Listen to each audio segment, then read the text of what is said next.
মুসা নবীর একজন উম্মত, চোখে দেখে না, থাকার মতো একটা ঘর নাই, আবার সন্তানও নাই। প্রবলেম কয়টা? চোখও দেখে না, ঘরও নাই ভালো, সন্তানও। তো আপনারা তো জানেন মুসা নবীকে আল্লাহ তাআলা কথা বলার জন্য সুযোগ করে দিয়েছেন, ডাইরেক্ট মুসা কালিমুল্লাহ। তো মুসা নবী যাচ্ছেন তুর পাহাড়ে আল্লাহর সাথে কথা বলতে, মাঝখানে সেই পাগলাটার সাথে দেখা। ওই পাগলা বলে, ও নবী মুসা, আপনি তো আল্লাহর সাথে সরাসরি কথা বলেন, আমার ব্যাপারে একটু বলেন না। বলে যে তোমার সমস্যা কি? তো চোখও দেখি না, গড়ও নাই, সন্তানও, আল্লাহকে একটু বলেন না আমার সমস্যাগুলো যেন একটু সলভ করে দেয়। তিনি অপেক্ষা করছেন। মুসা নবী আল্লাহর সাথে কথা বলে আসলেন। কথা বলে আসার সময় আল্লাহ তাআলা মুসা নবীকে বললেন, মুসা, আমার যে বান্দা তোমাকে আমার কাছে একটা দরখাস্ত দিয়ে পাঠিয়েছে, তাকে বলবা তার তো সমস্যা তিনটা, আমি তার যে কোনো একটা দোয়া কবুল করব। সমস্যা কয়টা? কবুল করব কয়টা? একটা। যারা বিবাহিত আছেন একটু মনোযোগ দিবেন, দোয়া কবুল করব কয়টা? সে মুসা নবীর কথা শুনে বলে যে, মা, তিনটার মধ্যে একটা কোনটা নেই? তিনটা তো জামিলা, নিব একটা, এটা তো মানে মাথায় ধরতেছে না। হুজুর আমাকে একটু সময় দেন, আমি আগামীকালকে আপনাকে জানাবো। তো ওনার স্ত্রীটা ছিল খুব আবেদা একজন মহিলা, খুব নেককার একজন মহিলা। তো রাত্রে গিয়ে যখন উনি এরকম চিন্তায় করছেন, স্ত্রী জিজ্ঞেস করলেন যে আপনি এরকম চিন্তিত কেন? তখন উনি বললেন যে এরকম একটা সুযোগ আসছে, এখন তো আল্লাহ তাআলা বলছেন যে কোনো একটা সমস্যা সলভ করবেন, আমি একটা দোয়া কবুল করবে আল্লাহ তাআলা বলছেন, এখন তো আমার প্রবলেম তিনটা, একটা দোয়া আমি তো বুঝে আসছে না। আপনি টেনশন করেন না, আমি আপনাকে সকালে উত্তর জানাই দিব। স্ত্রী বলছেন স্বামীকে, আমি সকালে আপনাকে উত্তর শিখাই দিব, জানাই দিব। এবার সকাল যখন হলো, স্ত্রী স্বামীকে যখন উত্তরটা জানাই দিয়েছে, উত্তর শুনে স্বামী বলে যে অবাক, এই বুদ্ধি তোমার মাথায় আসলো কেমনে? স্বামী বলে যে এই বুদ্ধি তোমার মাথায় আসলো কেমনে? আপনি যাই মুসা নবীকে বলেন। মুসা নবী শুনে মুসা নবী অবাক। মুসা নবী বললেন, চাই বল তোর দোয়া কি, কোনটা নিবি? বলে যেন হুজুর আল্লাহকে বলিয়েন আল্লাহ যেন দয়া করে আমার উপরে। কেমন দয়া? আমি যেন সুন্দর একটা ঘরে সচ্ছল অবস্থায় তৃতীয় নম্বর ছেলের বউয়ের হাতের রান্না নিজের চোখে দেখে দেখে খাইতে পারি। বুঝাইতে পারছি আমি? সন্তান নাই একটাও, কিন্তু দোয়ার সময় কি বলছে? তৃতীয় নম্বর সন্তানের ছেলের বউয়ের হাতের রান্না নিজের চোখে দেখে দেখে যেন আমি খাইতে পারি। তো 3 নম্বর ছেলে হলে কি 2 নম্বর হবে না? 2 নম্বর হলে কি 1 নম্বর হবে না? এক দুয়ায় 3 ছেলে, গড় সচ্ছল। মুসা নবী ওনার দোয়া শুনে খুশি হয়ে গেছে। এরকম দোয়া তো কার থেকে শিখলি? হুজুর আমার আবেদা সালেহা নেককার স্ত্রী থেকে সাহায্য নিয়েছি। পার্টনার যদি এরকম হয়, স্বামীর জন্য স্ত্রী, স্ত্রীর জন্য স্বামী, পার্টনার যদি এমন হয়, তাহলে প্রত্যেকটা ঘরে রাতের তাহাজ্জুদের চিত্রটাই তো ভিন্ন হয়ে যাবে। কেউ যদি আপনার নামে বদনাম করে, গীবত করে, প্যাঁচ লাগায়, পিন লাগায়, এমন করে তেমন করে, তার জন্য ডবল দোয়া করবেন। আমি সবাইকে বলছি না, আমাকে যারা ভালোবাসে আমি তাদের কাছে আবদার করে কথাটা বলতেছি। কে কে ভালোবাসেন আমাকে আল্লাহর জন্য?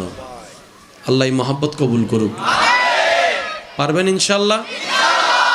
প্রশংসাকারীর জন্য 5 টাকা, বদনামকারীর জন্য 20 টাকা। ঠিক বলেন না? পারবেন নি ইনশাল্লাহ? কোন আরো জোরে কোন পারবেন নি? কারণ বদনামকারীর চাইতে বড় বন্ধু আপনার কেউ নাই। আপনার দুশমনি করনেওয়ালার চাইতে বড় বন্ধু আপনার আর কেউ নাই। আপনাকে গর্তে ফেলার জন্য যারা চাচ্ছে তাদের মতো বড় বন্ধু আর কেউ নাই। আর আপনি বলবেন ভাইজান কিভাবে? শুনুন, যে বদনাম করে সে আপনার গুনাহ নিচ্ছে, নিজের সওয়াব আপনাকে দিচ্ছে। আপনার গুনাহ যে চুষে নেয় তার চাইতে বড় বন্ধু আর কে হবে? যেখানে হাসরও কেউ কাউকে একটা নেকি দিবে না, সে দুনিয়াতে আপনার বদনাম করে করে তার নেকি আপনাকে দিয়ে দিচ্ছে। ওর মতো বন্ধুর জন্য 10 টাকা খরচ করলে 20 টাকা খরচ করলে কিচ্ছু যায় আসে না তো। সেজন্য বদনামকারীকে ভালোবাসবেন, বদনামকারীকে সহযোগিতা করবেন। আর কেউ যদি দেখেন আপনার জীবন চলার পথে, আল্লাহর ওয়াস্তে করে বলছি, কথাটা একটু মনে বসান, রাগ করেন না, হিংসা করেন না, অনেক করছেন। কেউ যদি আপনাকে নামাতে চায়, গর্ত খুঁড়ে আপনাকে ফেলার জন্য, বুঝতে পারছেন কে সে, দৌড়েন না। শুধু আপনার কাজ হচ্ছে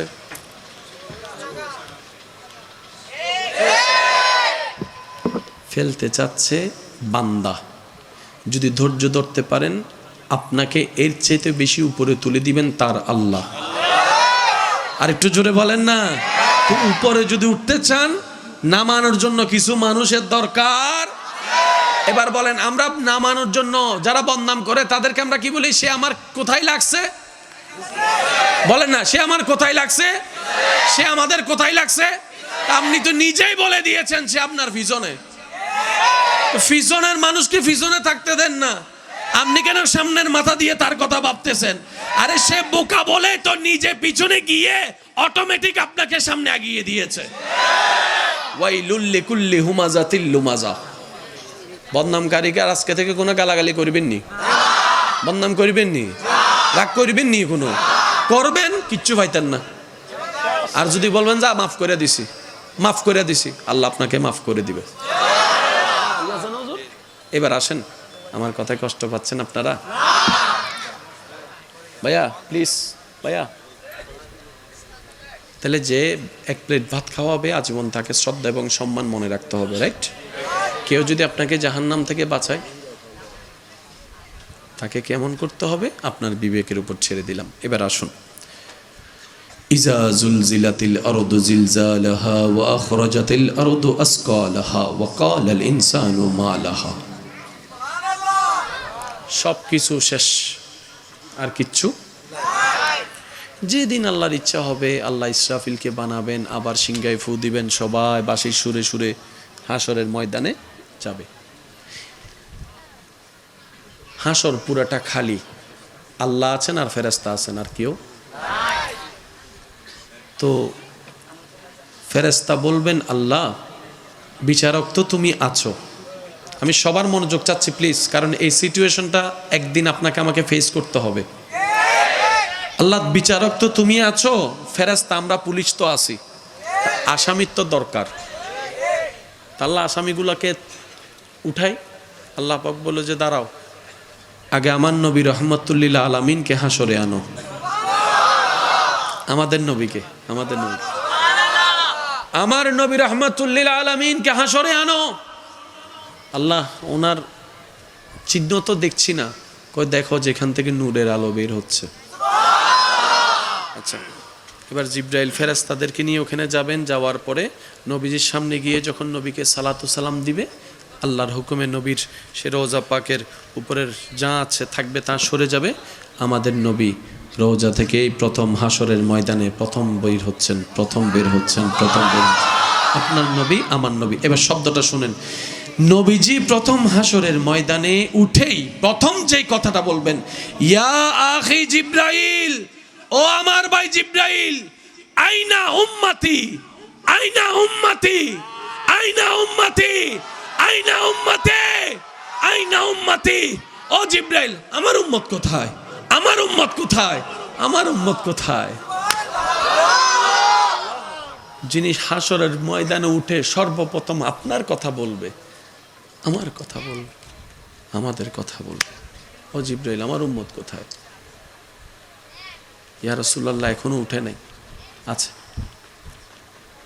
নবী বলবেন, জিব্রাইল আমাকে তুলতে তুলতে কোন আমার উম্মতকে জাহান্নামে দিয়ে দিছো? আমার উম্মতকে জাহান্নামে দিয়ে দিছো? এটা হবে না। আমি মুস্তাফা, আমার উম্মত ছাড়া জান্নাতে যাব না, জান্নাতে যাব না, জান্নাতে যাব না। আমার উম্মত লাগবে, আমার উম্মত লাগবে। প্রশ্নকারী হয়তো প্রশ্ন করবেন, আপনার উম্মত কার কথা বলছেন?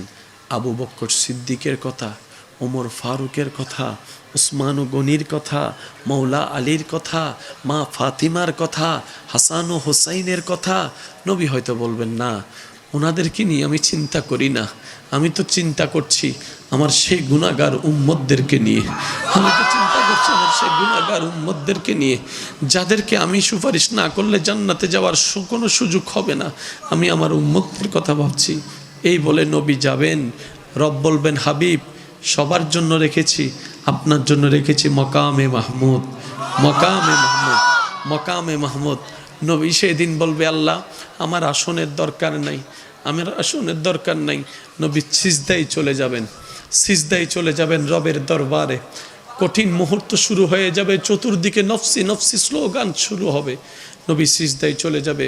নবী সিজদায় যাওয়ার পর আল্লাহ তাআলা বলবেন, ইয়া ইরফা রাসাক, ও নবী মাথা কেন নিচু করলেন, সিজদায় কেন পড়লেন? আজকে তো আপনার কান্না করার দিন নয়, আজকে তো আপনার হাসার দিন, আনন্দের দিন, আনন্দের দিন। অন্যদের না নফসি নফসি করার দিন, আপনার তো নফসি নফসি করার দিন নয়, আপনার তো কান্না করার দিন নয়। ও হাবিব, তায়েফে অনেক কেঁদেছেন, আমি আল্লাহ মানা করি নাই। মক্কায় অনেক কষ্ট করেছেন, আমি মানা করি নাই। আপনি বদরের মধ্যে অনেক কষ্ট করেছেন, আমি মানা করি নাই। আপনি উহুদে দন্দান শহীদ করেছেন, রক্তাক্ত হয়েছেন, আমি মানা করি নাই। আপনি আমার জন্য যথেষ্ট করেছেন, আমাকে খুশি করার জন্য, আপনি আমার প্রেমের পরীক্ষায় দেওয়ার জন্য যথেষ্ট করেছেন। হাবিব, হাসর এটা আপনার জন্য। আর সে হক হে মসনদে রিফাত রসুল্লাহ কি, দেখনি হে হাসর মে ইজ্জত রসুল্লাহ কি। ইরফা রাসাক, ও মুস্তাফা, ও নবী, আপনি মাথা তুলেন না, কি চান বলেন না, আপনি যা চাইবেন আমি আল্লাহ তাই দিব। এবারে নবী বলবেন, আল্লাহ আমার উম্মত, রব্বি হাবলি উম্মতি, রব্বি হাবলি উম্মতি। রব্বি, ও আমার আল্লাহ, হাবলি হেবা করে দাও, আমাকে দিয়ে দাও, উম্মতি আমার উম্মত, আমার উম্মত আমাকে দিয়ে দাও, আমার উম্মত আমাকে দিয়ে দাও, আমার উম্মত আমাকে দিয়ে দাও। আল্লাহ বলবেন, হাবিব আপনার উম্মত আপনাকে দিব কেন? আপনার উম্মত তো আমার বান্দা, এগুলার বিচার করতে হবে না? নবী বলবে, আল্লাহ, ও আল্লাহ তুমি যদি বিচার শুরু করো, একটাও জান্নাতে যেতে পারবে না আমি জানি। আর আমি, আমারও শর্ত, আমার উম্মত ছাড়া আমি জান্নাতে যাব না। এবার তুমি কি করবা করো, এবার তুমি কি করবা করো, এবার তুমি কি করবা করো। আল্লাহ পাক বলবেন, আজকের দিনের জন্যই তো আমি মালিক ইয়াউমিদ্দিন হয়েছি, মালিক ইয়াউমিদ্দিন হয়েছি। ও রাসূল, আপনি একটা কাজ করেন, আপনার উম্মত আসুক, আমার বান্দারা আসুক, তারা হিসাব করে, আমি হিসাবটা দিব। হিসাব নিয়ে আহকামুল হাকিমিন হয়ে বিচার করে করে যে যেটা পাই তাদেরকে সেটা দিয়ে দিব। তো জাহান্নামীরা জাহান্নামে যাবে, আপনি সিজদায় পড়ে আমার কাছে সুপারিশ করেন, আমি আপনার সুপারিশ কবুল করে করে জাহান্নামীদেরকে জান্নাতি করে দেব।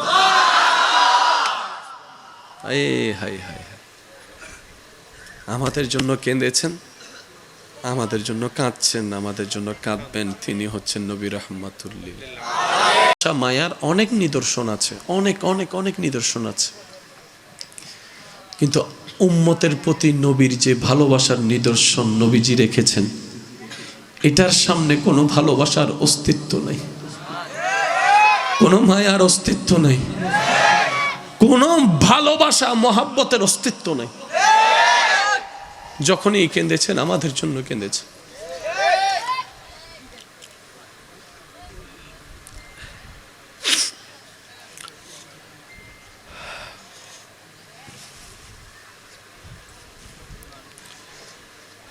আম্মা জান আয়েশা সিদ্দিকা রাদিয়াল্লাহু তাআলা, আম্মা জান আয়েশা সিদ্দিকা রাদিয়াল্লাহু তাআলা আনহার জন্য আমাদের নবী একবার দোয়া করছেন। দোয়াটা শুনে আম্মা জান আয়েশা সিদ্দিকা খুশিতে আত্মহারা হয়ে গেছেন। দোয়াটা ছিল কি? ও আল্লাহ, আমার আয়েশার পূর্বের পরের গুনাহ মাফ করে দাও। বাস দোয়া এতটুকু। ও আল্লাহ, আমার আয়েশার পূর্বের পরের গুনাহ মাফ করে দাও। আম্মা জান আয়েশা সিদ্দিকা নবীজির মুখে এই দোয়াটা শুনে খুশিতে আত্মহারা হয়ে গেছেন, এমনকি ঢুলে পড়ছেন নবীর কোলে। নবীজি জিজ্ঞেস করলেন, আয়েশা তুমি কি অনেক খুশি হয়েছ? ইয়া রাসূলুল্লাহ, এটা এই দোয়া শুনে খুশি হবে না, সে আবার কে? নবীজি বললেন, আয়েশা আজকে যে দোয়া শুনে তুমি খুশি হয়েছ, একবার শুনে খুশি হয়েছ, আমি নবী মুস্তাফা প্রত্যেকটা দিন, প্রত্যেকটা নামাজে, প্রত্যেকটা রাতে আমার উম্মতের জন্য আমি এই দোয়াটাই আল্লাহর কাছে করিস।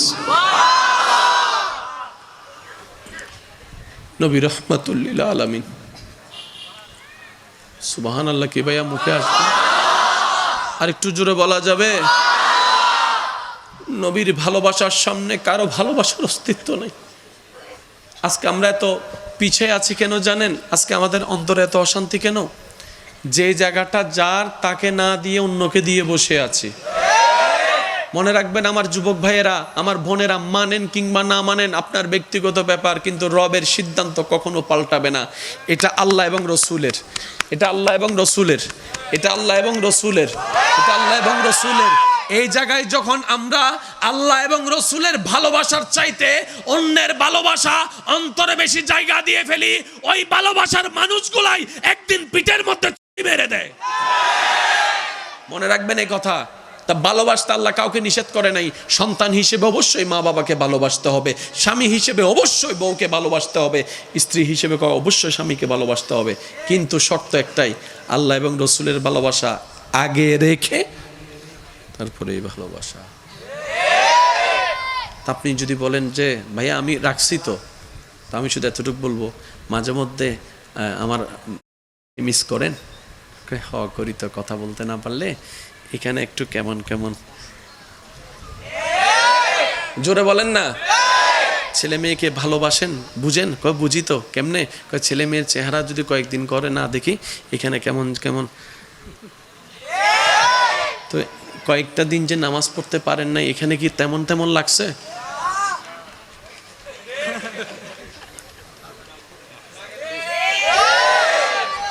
কয়েকটা দিন যে নবীর উপর দরুদ পড়তে পারে না, এখানে কি অস্থির অস্থির লাগছে? এটা তো বুঝতে পারি নাই। যেই দিন দেখবেন কোন একটা নামাজ, ওয়াক্তের নামাজ ছুটে যাওয়ার কারণে আপনার এখানে লাগতেছে কিছু মিস হচ্ছে, অস্থিরতা লাগতেছে, কিছু যেন হারিয়ে গেছে, সেই দিন আমার আবদার, ও ভাই সেদিন আমার আবদার, আপনি রবের দরবারে সিজদায় পড়বেন যে সহজে উঠেন না, শুধু শুকরিয়া করবেন, মাওলা তোমার দরবারে কোটি কোটি শুকরিয়া, এই নামাজের প্রেমটা যে তুমি আমাকে দান করেছো। বুঝবেন সেদিন থেকে আপনি আল্লাহর আপন কাজ, খুব প্রিয় কাছের বান্দা হওয়া শুরু করেছেন। সেজন্য আল্লাহ তাআলা আপনাকে এই নিয়ামত দান করেছেন। এখানে লাগবে মসজিদের মিনার থেকে যখন আওয়াজ শুনবেন,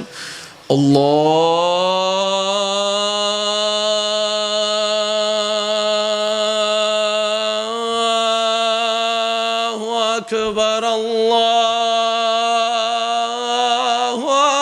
আকবার, দেখবেন ওই বাঁশি যেরকম সাপরে বাইর করে, বাঁশির আওয়াজ শুনলে যেরকম সাপ, ওই আশেকের মধ্যে যখন আজানের আওয়াজটা আসবে, সে আর থাকতে পারবে না, শুরু হয়ে যাবে তুফান। এই হাই, সত্যি করে একটা কথা বলেন, এ বর্তমানে পৃথিবীতে কেউ শান্তিতে আছে? একটু জোরে জোরে বলবেন, আমরা কেউ শান্তিতে আছি? অমুক শান্তিতে আছে, তমুক শান্তিতে আছে, কোটিপতি শান্তিতে আছে, টাকাওয়ালা শান্তিতে আছে, গাড়িওয়ালা শান্তিতে আছে, পাগল শান্তিতে আছে।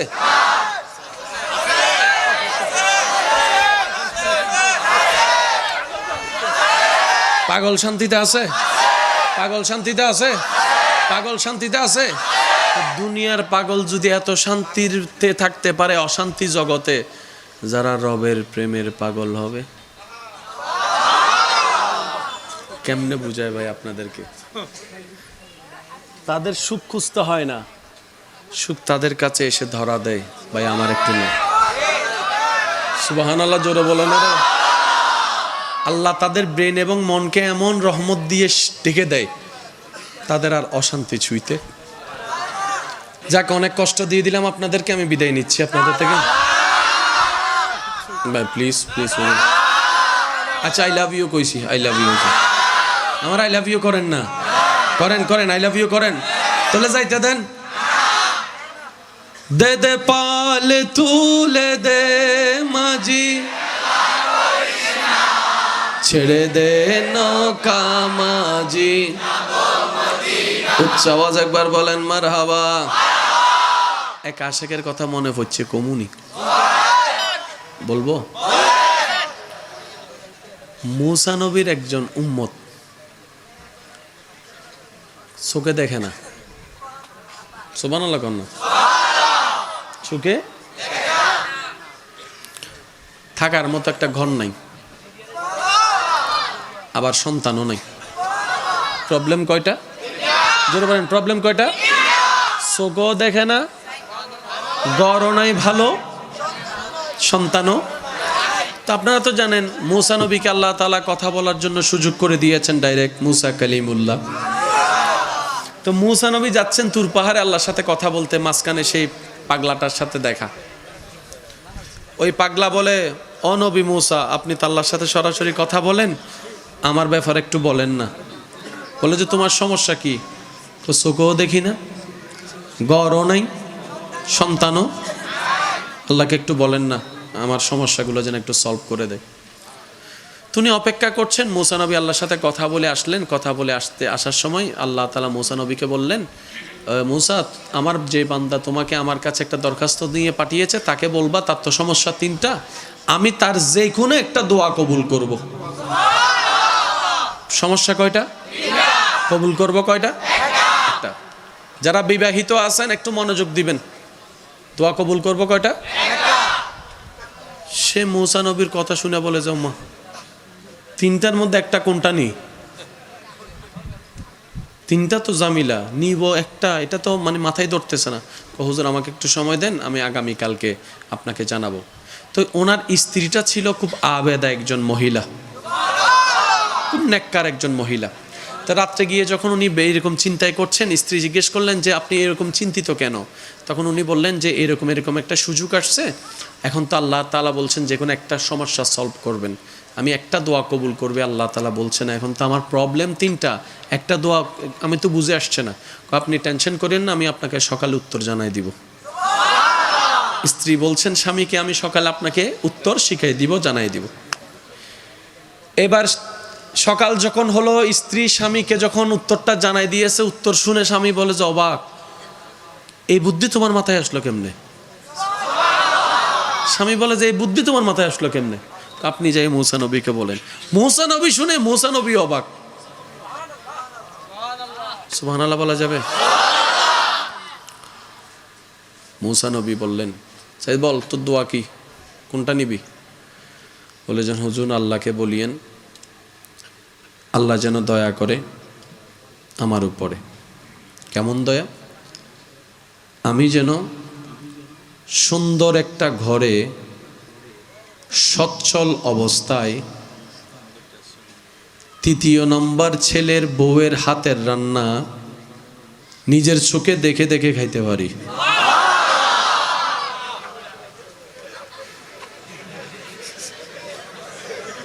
সুবহানাল্লাহ বলে না? বুঝাইতে পারছি আমি? সন্তান নাই একটাও, কিন্তু দোয়ার সময় কি বলছে? তৃতীয় নম্বর সন্তানের ছেলের বউয়ের হাতের রান্না নিজের চোখে দেখে দেখে যেন আমি খাইতে পারি। তো 3 নম্বর ছেলে হলে কি 2 নম্বর হবে না? 2 নম্বর হলে কি 1 নম্বর হবে না? 1 2 3 ছেলে, গড় সচ্ছল। মুসা নবী ওনার দোয়া শুনে খুশি হয়ে গেছে, এরকম দোয়া তো কার থেকে শিখলি? হুজুর আমার আবেদা সালেহা নেককার স্ত্রী থেকে সাহায্য নিয়েছি। পার্টনার যদি এরকম হয়, স্বামীর জন্য স্ত্রী, স্ত্রীর জন্য স্বামী, পার্টনার যদি এমন হয়, তাহলে প্রত্যেকটা ঘরে রাতের তাহাজ্জুদের চিত্রটাই তো ভিন্ন হয়ে যাবে, ইফতারের মৌসুমের অবস্থায় তো ভিন্ন হয়ে যাবে, দুইজনে মিলে কোরআন তেলাওয়াতের অবস্থায় তো ভিন্ন হয়ে যাবে। ওই দুইজন থেকে আসা নান্না মুন্না জান্নাতি ফুল যেগুলা, তাদের বড় হওয়াটাও তো ভিন্ন হয়ে যাবে। শুধু স্ত্রী হলে হবে না, স্বামীকেও পার্টিসিপেট করতে হবে। শুধু স্বামী এগোলে হবে না, স্ত্রীকেও তো স্বামীর হাত ধরে এগোতে হবে।